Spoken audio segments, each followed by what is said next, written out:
ಬಂದಿಲ್ಲ, ಆರಾಮಾಗಿ ನೀವು ಎಂತ ಮುಖ್ಯಸ್ಥಿತಿ ಕೆಲಸಕ್ಕೆ ಏನೋ ಒಂಥರ ಕೆಲಸ ಮಾಡ್ಕೊಳ್ಳಿ ಸರ್. ಯಾವುದೇ ಥರ ಅಡಚಣೆ ಇರಲ್ಲ.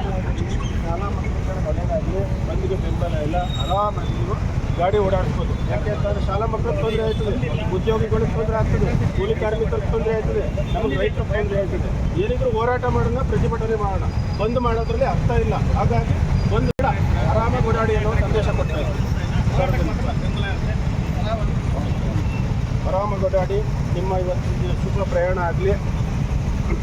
ಕೊಡಿ ಸರ್, ತಮಗೂ ಸಹ ಇರಲಿ, ಅಧಿಕಾರಿಗಳು ಅಥವಾ ಇಲಾಖೆಯವರು ಬಂದ್ ಬೇಡ ಇಲ್ಲ, ಬಂದ್ ಬೇಡ ಅಂತ ಸಾರ್ವಜನಿಕರಿಗೆ ಬೇಡ ಅಂತ ಅಂದ್ಬಿಟ್ಟು ನಮ್ಮ ಬೆಂಬಲ ಇಲ್ಲ. ಸಾರ್ವಜನಿಕರು ಆರಾಮಾಗಿ ಓಡಾಡ್ಬೋದು, ವ್ಯಾಪಾರ ವಹಿವಾಟು ಆರಾಮಾಗಿ ಮಾಡಬೇಕು. ರೈತ ಬೆಳೆದಂಥ ಹೂವು ಇರ್ಬೋದು ಅನ್ನೋದಕ್ಕಿಂತ ಬಂದ್ಗೆ ನಮಗೆ ಬೆಂಬಲ ಇಲ್ಲ ಸರ್.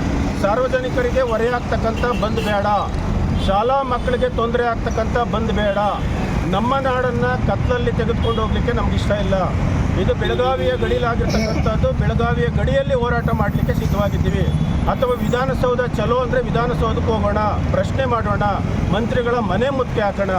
ಅದು ಬಿಟ್ಬಿಟ್ಟು ಸಾರ್ವಜನಿಕರು ತಮ್ಮ ವಹಿವಾಟುಗಳನ್ನು ಬಂದ್ ಮಾಡಿ, ವಾಹನ ಸಂಚಾರಗಳನ್ನು ಬಂದ್ ಮಾಡಿ ಅನ್ನೋದರಲ್ಲಿ ಅರ್ಥ ಇಲ್ಲ. ನಮ್ಮ ಮನೆಗೆ ನಾವೇ ಬೀಗ ಜಡ್ದಂಗೆ ಹಾಕ್ಬಿಡ್ತದೆ. ಹಾಗಾಗಿ ಬೇರೆ ಯಾರೋ ಬಂದು ವಾಸವಾಗಿಬಿಡ್ತಾರೆ. ನಮಗೆ ಬಂದ್ ಬೇಡ, ಬಂದ ವಿರೋಧ ಮಾಡ್ತಾವೆ ಅನ್ನೋದಕ್ಕಿಂತ ಬಂದ್ಗೆ ನಾವು ಬೆಂಬಲವನ್ನು ಕೊಡ್ತಾ ಇಲ್ಲ. ನಾಡಿನ ಒಳಿತಿಗಾಗಿ ಮಕ್ಕಳಿಗೆ ತೊಂದರೆ ಆಗಬಾರ್ದು ಅನ್ನೋ ನಿಟ್ಟಿನಲ್ಲಿ ಎಲ್ಲರೂ ಶಾಲಾ ಮಕ್ಕಳು ಪರವಾಗಿರಬೇಕು.